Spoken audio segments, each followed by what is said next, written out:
مگر بقول کہ وہ زیبی کے ساتھ کھیلنا چاہ رہی تھی۔ مگر کھیلنا بھی کیوں چاہے کوئی جن انسان کے ساتھ؟ آغا جان نے کہا۔ بھائی عبدالسلام، ہاتھ جوڑ کر اس سے معافی مانگتا ہوں، مجھ سے غلطی ہوگی، میں صرف اپنی بچی کو اس سے دور کرنا چاہ رہا تھا، میرا بالکل بھی ارادہ نہیں تھا اس کی جان لینے کا۔ آغا جان نے ہاتھ جوڑ دیے۔ رابعہ نے آغا جان کی کہی ہوئی بات دہرائی۔ اب یہ یومی ہنسنے لگی۔ غلطی ہو گئی؟ میری جان چلی گئی اور اس سے غلطی ہو گئی، میں تجھے معاف نہیں کروں گی۔ اب تو اپنی لڑکی ہمیشہ کے لیے مجھے دے دے، اب تو اس کو کبھی بھی نہیں پائے گا، یہ غلطی تجھے برباد کر دے گی۔ اس عفریت کے کہکے کمرے میں گونج رہے تھے اور وہ آوازیں کانوں کو چیر رہی تھیں۔ اذکار کی کثرت اور خوف سے ہماری زبانیں خشک ہو رہی تھیں۔ بھائی عبدالسلام نے کہا، دیکھ اب یا یومی، معاملہ صاف ہے، جو ہوا حادثاتی طور پر ہوا۔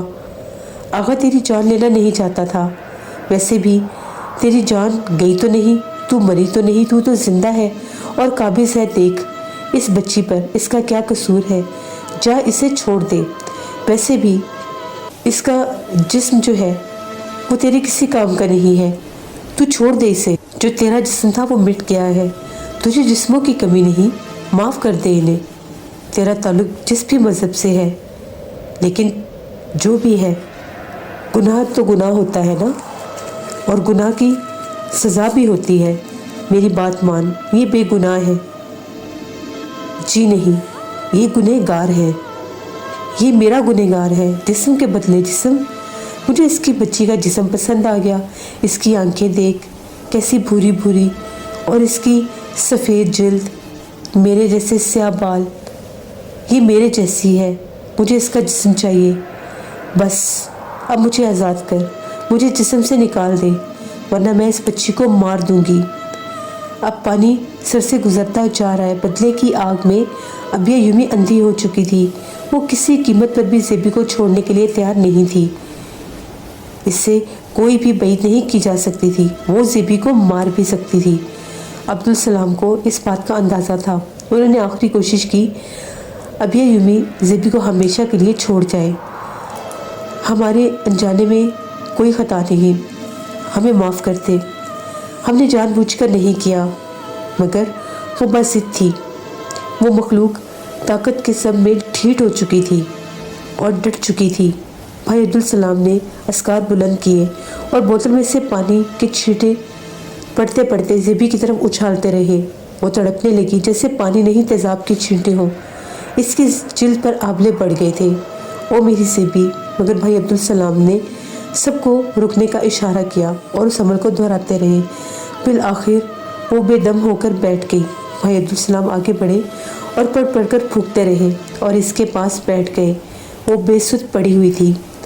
پڑھن پوری کرتے کرتے اب یہ یومی زیبی کا بدن چھوڑ کر جا چکی تھی۔ زیبی اصل حالت میں آ گئی تھی۔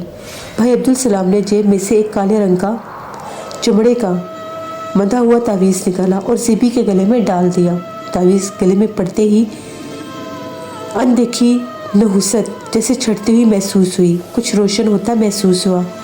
آغا جانی نے اپنی بات ختم کی اور بوتل سے منہ لگا کر سارا پانی حلق میں انڈیل لیا۔ یہ سب سن کر خود سانس پھولنے لگا۔ میرے حلق میں تو کانٹے پڑ چکے تھے۔ اللہ کا شکر ہے اس عفریت نے جان چھوڑی، مگر یہ بلی، یہ کوئی نئی بلی آ گئی ہے کیا؟ یہی سب سوچتے جا رہے تھے، پھر سوال ہوا، پھر آغا جانی، پھر کیا ہوا؟ زیبا ٹھیک ہو گئی اور اس بلا نے ہماری جان بخش دی۔ بھائی عبدالسلام نے بتایا کہ وہ مخلوق آگ سے بنی ہے، اس کو جلایا یا مارا نہیں جا سکتا، قید کیا جا سکتا ہے یا دور کیا جا سکتا ہے۔ یہی واحد حل ہے، حفاظت کے تعویذ اور اذکار کیے جائیں۔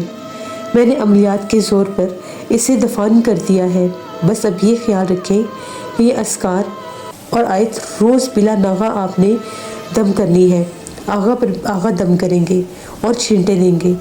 اس بات کو یقینی بنائیں کہ یہ تعویذ کبھی گلے سے نہیں اترنا چاہیے۔ اور ایک اور بات، جتنی جلدی ہو سکے یہ حویلی چھوڑ دیں۔ آغا جان اور میں اور رابعہ اور بھائی عبدالسلام اب بہت مطمئن تھے۔ انہوں نے تحائف دینے چاہے۔ اذان میاں، اگر وہ آغا جان سے ان کا سب کچھ بھی مانگ لیتے تو ہم انکار نہ کرتے، باخوشی ہم سب کچھ ان پر نچھاور کر دیتے، مگر یہی ظرف ہوتا ہے ان اللہ والوں کا، انہیں کوئی طمع نہیں ہوتی، کوئی لالچ نہیں ہوتی، وہ تو اللہ اور اس کے محبوب کی خوش ندی کے لیے یہ سب کرتے ہیں۔ دنیا مال و دولت سے بھری ہوئی ہے لیکن ان کے لیے بیکار ہوتی ہے۔ وہ ہماری خوشی میں خوش تھے اور دعا دے رہے تھے اور صرف دعا ہی چاہ رہے تھے اس کے صلے میں۔ کہنے لگے صبیہ بھابھی دعوت ادھار ہے آپ پر، اب آپ کی جگہ 3 مہمانوں کی مہمان نوازی کرنی پڑے گی آپ کو، ایک کی نہیں اب 3 مہمان ہیں۔ بیٹا 3 کی کیا ہے، 3 کے 300 بھی ہو جائے تو ہمارے سر آنکھوں پر بل نہیں پڑے گا۔ ہمارے گھر کی رونق لوٹ آئی تھی اللہ کے حکم سے،